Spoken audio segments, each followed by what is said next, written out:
From storyflo, this is your daily audio brief for June 22nd. Riley here, June 22nd. The news in 10, let's start at home. Let's get into it.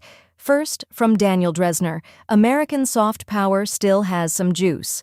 The New York Times noted in June 2026 that even as the Trump administration has rolled back many democracy-focused programs, the World Cup has sparked a surprising surge of goodwill toward the United States. Fans from Scotland, Argentina, Austria, and other nations have poured into Next.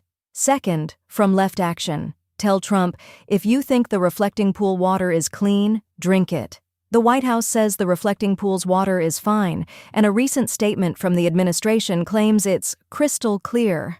On the ground, the pool is swamped with algae, turning the surface a murky green-brown that looks anything but drinkable. Critics are pointing out the stark contrast, noting the visible buildup and the fact that officials have been downplaying the issue. Opponents have floated a tongue-in-cheek challenge. If the president truly believes the water is safe, he could take a glass, fill it from the pool, and sip it on live TV. The suggestion is meant to highlight how far the official line diverges from what visitors actually see. The debate underscores a broader concern about transparency on public site maintenance, with the algae problem serving as a visual reminder that the official narrative and the on-site reality aren't lining up. Up next. Third, from Brian, Countdown to Liberty, 9:44. So Donnie, apparently a musician with the Donettes, has decided to take another day off. Meanwhile, J.D. Vance is taking his turn, whatever that entails. It seems like we're waiting to see what happens next with these two, but for now, Donnie is stepping back and Vance is stepping up. I'm not entirely sure what's going on with the Donettes or what J.D. Vance is involved in, but it seems like there's some kind of countdown or anticipation building. Donnie's decision to take a day off might be related to this, or it could be completely unrelated. It's also worth noting that this information is coming from a reporter's notebook, which suggests that there may be more to the story that hasn't been shared yet. For now, though, it seems like we're just waiting to see what happens next with Donnie and Vance. I'll keep an eye on this and let you know if anything else develops.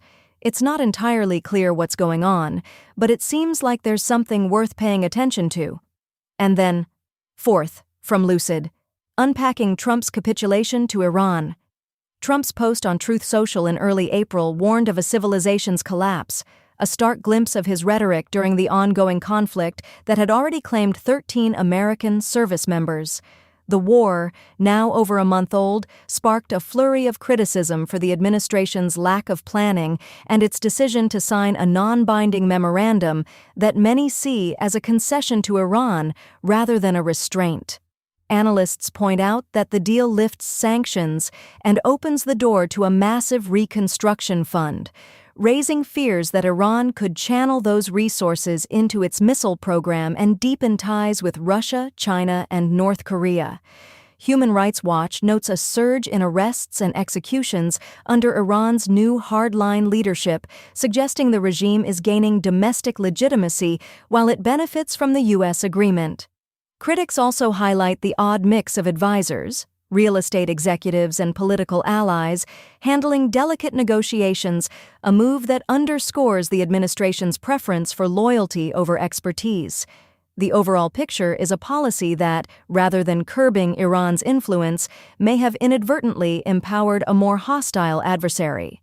Next, fifth, from NPR World, China hits back at U.S. sanctions restricting its exports to American defense firms. China announced sanctions on 10 U.S. companies tied to the defense sector, saying the move is a direct response to Washington's recent ban on several Chinese tech firms from military contracts. The Chinese statement frames the new measures as retaliation, aiming to pressure the United States into easing the export restrictions that have already hit firms like Huawei and ZTE. Analysts note that while the sanctions could complicate procurement for the targeted American companies, the broader impact will likely play out in diplomatic negotiations rather than immediate market disruption. Up next, sixth, from CBS News. Trump says vandals sabotaged reflecting pool, Olympian arrested. President Trump is accusing vandals of sabotaging the $14 million renovation on the Lincoln Memorial reflecting pool. So far, 5 people have been arrested, including 3-time Olympian and cyclist David Hearn, who was taken into custody after touching the pool's detached liner. And then, 7th, from CBS News. Pilot reports biting passenger on American Airlines flight. The crew of an American Airlines flight that left Charlotte for Philadelphia on Sunday said a passenger began biting other travelers. Flight attendants and pilots worked to calm the situation while the cabin became tense. Airline officials later explained the individual was undergoing a medical emergency, which they said prompted the unexpected behavior.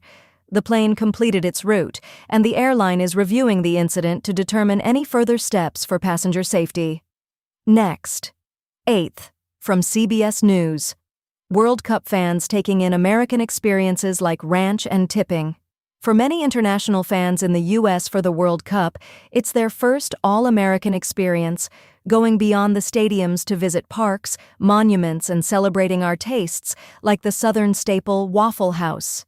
Lilia Luciano reports.